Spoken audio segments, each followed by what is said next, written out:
Oui, bonjour à tous, j'espère que vous allez bien, vous êtes en pleine forme.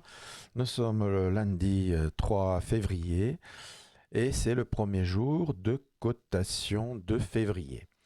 Donc nous avons donc terminé la semaine de la dernière semaine de janvier avec un petit retracement sur le DAX. Vous voyez, une petite bougie rouge, hein, c'est arrivé, vous voyez, mais après, soit ça gape à la baisse le matin et ça repart dès que ça touche la super trend Tenkan, hein, vous voyez, qui sont par ici, hein, cette fois-ci. Hein. J'espère que vous voyez bien les zones. Donc, que peut-il se passer ce matin? Comme c'est le début du mois, comme d'habitude, un gap à la baisse, gap plus ou moins important, vers les 1500 où il y a la MM7, et peut-être aller faire la touchette de la MM7, voire de combler ici ce gap pour pouvoir rebondir. Donc, nous sommes en attente de ce qui va se passer. On a une bougie rouge, on a la cassure de la ligne marron, les 21 690 par le bas, ce qui se prépare à l'ouverture. Maintenant, il faut voir si c'est vraiment le cas. On risque d'ouvrir par ici, 21 500, donc un gros gap à la baisse. Vous voyez, on a enchaîné les gaps à la hausse, je vous dis. Dès qu'il y a un petit gap à la baisse, généralement, ça enchaîne des gaps à la baisse. Donc nous, on connaît les zones sur lesquelles on veut aller. Hein. Voilà, je vous remontre ici. Nous avons la grosse zone de rebond vers 1855. Peut-être ce sera ici.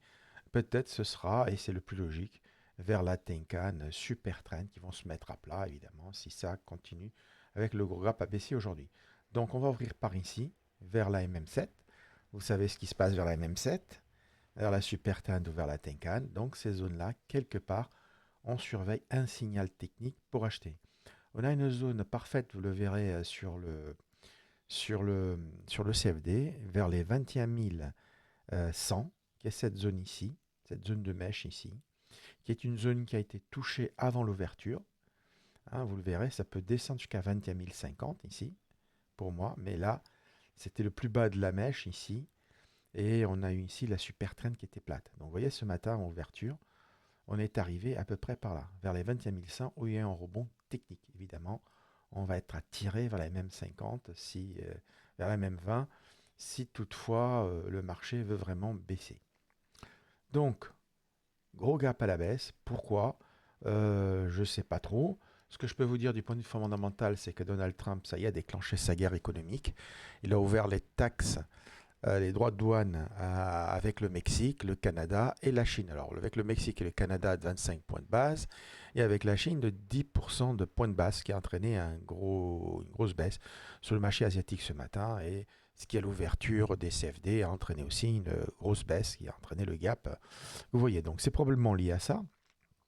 On a en plus de ça les annonces qu'on a eues sur l'IA, hein, puisque la Chine a montré en quelques semaines qu'elle avait de l'IA équivalente, voire meilleure dans certains domaines que ChatGPT. Alors, il parle beaucoup de DeepSeek, mais moi, c'est surtout Qwen que je trouve meilleur, hein, que ChatGPT sur certains domaines. Hein. Elle fait tout bien, même génération d'images, génération de vidéos, etc. Donc, on va, comment dirais-je, on va, on va comprendre que cela peut entraîner des doutes sur l'économie américaine, etc. Donc, tout ça, c'est pas forcément très bon pour le marché. Et encore une fois, ça arrive toujours au début de chaque mois, un retracement pour reprendre son élan et aller encore plus haut et casser de nouveau plus haut. Ça, c'est la logique. Mais effectivement, du point de vue fondamental, on a de quoi douter, puisque la politique de Donald Trump, forcément, va avoir des conséquences sur les marchés. Hein. Et nous allons le voir ce matin déjà et dans les jours prochains, l'effet que ça va avoir. Donc, revenons sur la technique, puisque nous, on traite du point de vue technique et non pas sur du fondamental, sur des choses comme des indices. On est obligé de voir si les indices respectent le fondamental ou pas. Donc, nous, on vend ce matin, parce qu'on va avoir un gros gap à la baisse. On va voir sur le CFD ce que ça donne. Hop, voilà le CFD. Donc vous voyez, c'est la zone que vous avez dit, les 21 100. On l'identifie beaucoup mieux sur le CFD, c'était la zone de rebond ici. Voilà, qu'on avait parfaitement identifié de notre part. Hein, sur les unités de temps long et sur le H4, puis c'était la Bollinger Basse. Petite bougie, on a acheté, et depuis, ça n'a pas arrêté de monter, jusqu'à ce qu'on ait le signal de vente ici. Voilà, en tout cas avec une MM7 qui se retournait baissière. Donc on aura ici une zone parfaite, cette zone de mèche là, qu'on voit ici, qui constituera une première zone de résistance vers 21 500. Ça peut monter jusqu'à la MM7. 21 600, et on ne doit pas casser cette bougie rouge par le haut qui correspond au gap à la baisse ce matin. On ne doit pas combler ça par le haut, les 21 147. Donc là, nous, on est dans une zone où on peut faire les deux, acheter ou vendre, une espèce de zone de neutralité. Mais si on casse la ligne marron par le haut, avec une bougie H1 et que l'autre ouvre dessus, boum, plus de vente, les ventes deviennent interdites. Pareil, si on casse les 21 100, ce sont les achats qui deviennent interdits. Ok, donc tant qu'on a cette zone de neutralité, on peut tenter de vendre si on voit le signal par là, ou on peut tenter d'acheter si on voit le signal par ici. Sous réserve que, évidemment, on ait des signaux clairs et qu'on ait des stops très serrés sous les zones ici, ou qu'on soit couvert par des puts.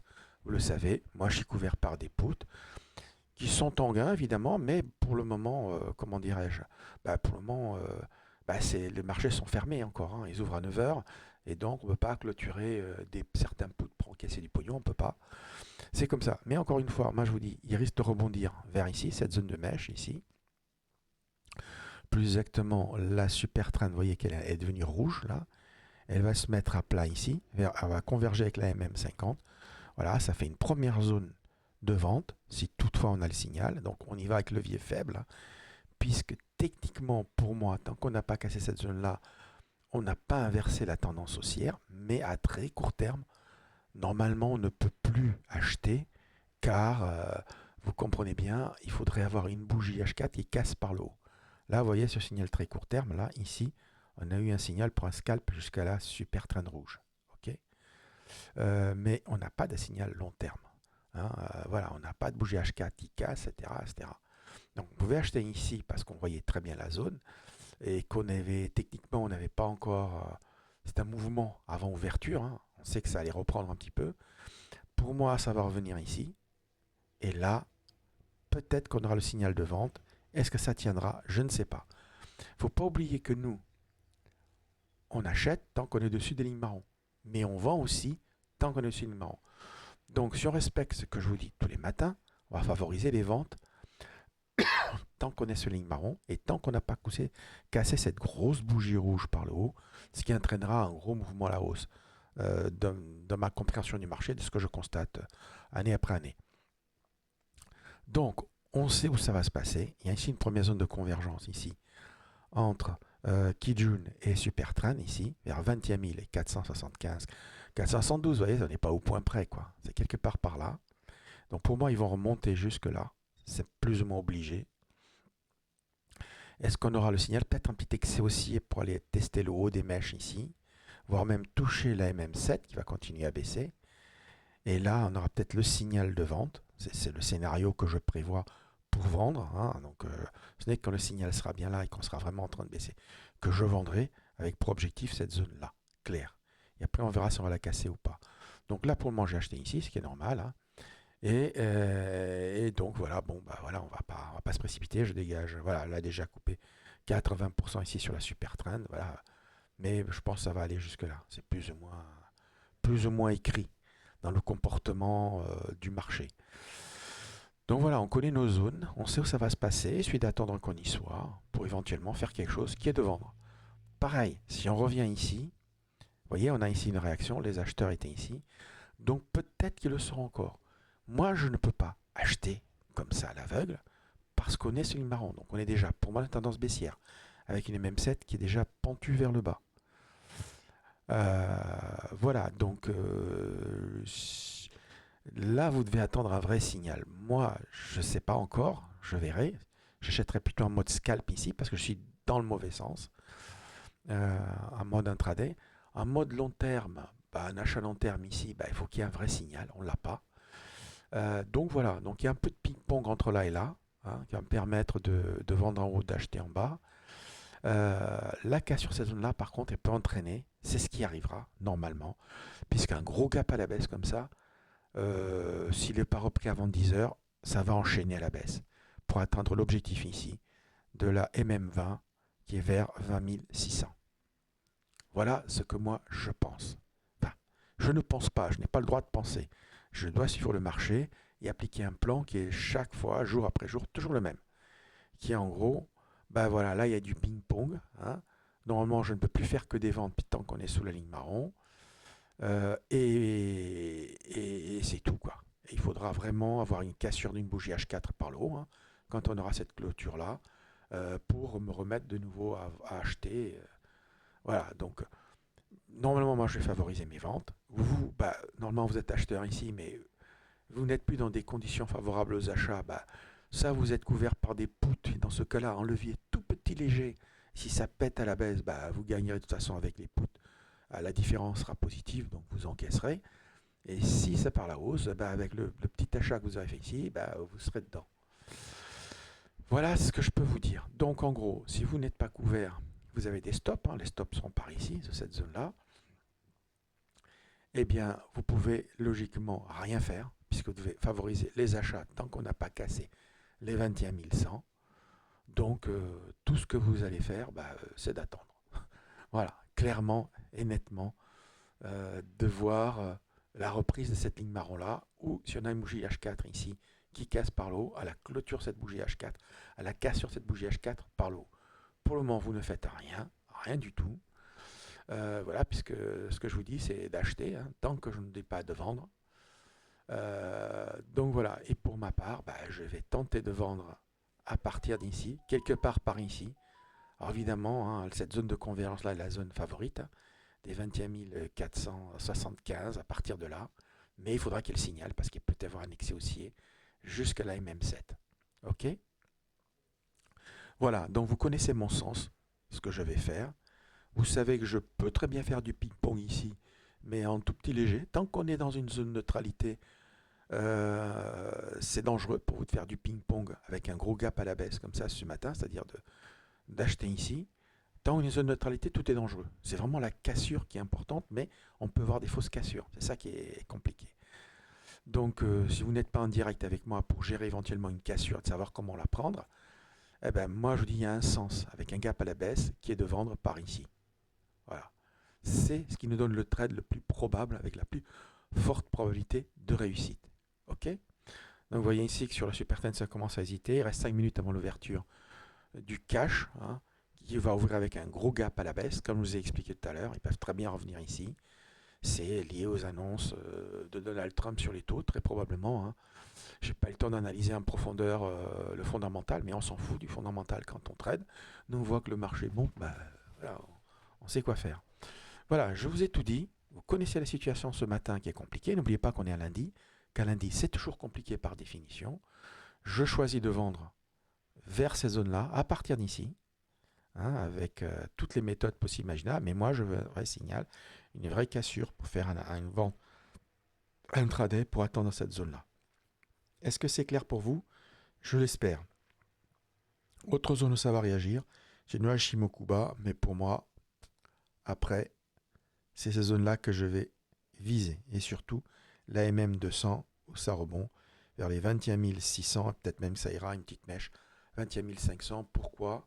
Eh ben parce que si vous regardez en daily, ou même pas en daily, parce qu'en daily, vous verrez ce que vous voyez en weekly, ouais, cette grosse zone-là, ça correspond à cette zone-là.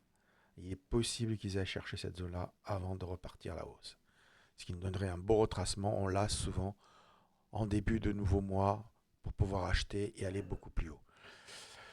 Pour ça aussi que je n'ai pas encore changé mes deux lignes là. Enfin, il faudrait que je les mette à jour, hein. Je n'ai pas eu le temps de le faire, hein. Ici, mes zones de retournement, c'est probablement un peu plus haut tout ça, hein. Normalement, en mensuel, c'est même ici, quoi, à 21 063. Bon, il faudrait que je refasse mes zones là. Elles ne sont pas à jour d'après la méthode que j'emploie. Elles ne sont pas tout à fait au bon endroit. Cependant, elles montrent, c'est ça qui est important, des zones mensuelles fortes. Forte hausse, hein. Vous n'êtes pas aveugle, vous voyez très bien qu'ici il y a une forte zone, hein. Donc là, on est là. Hein. On est là. Vous voyez, on est là, hein, vers 21 500. Vous voyez, cette grosse zone-là qui a déjà eu un remont dessus et déjà eu plusieurs touchettes ici. Voilà, c'est une zone importante. Pour le moment, je l'ai laissée, mais les zones telles que je les trace sont beaucoup plus haut, hein. Il y en a une ici, hein, à 21 100. Vous voyez, on est sur une grosse zone à 21 100.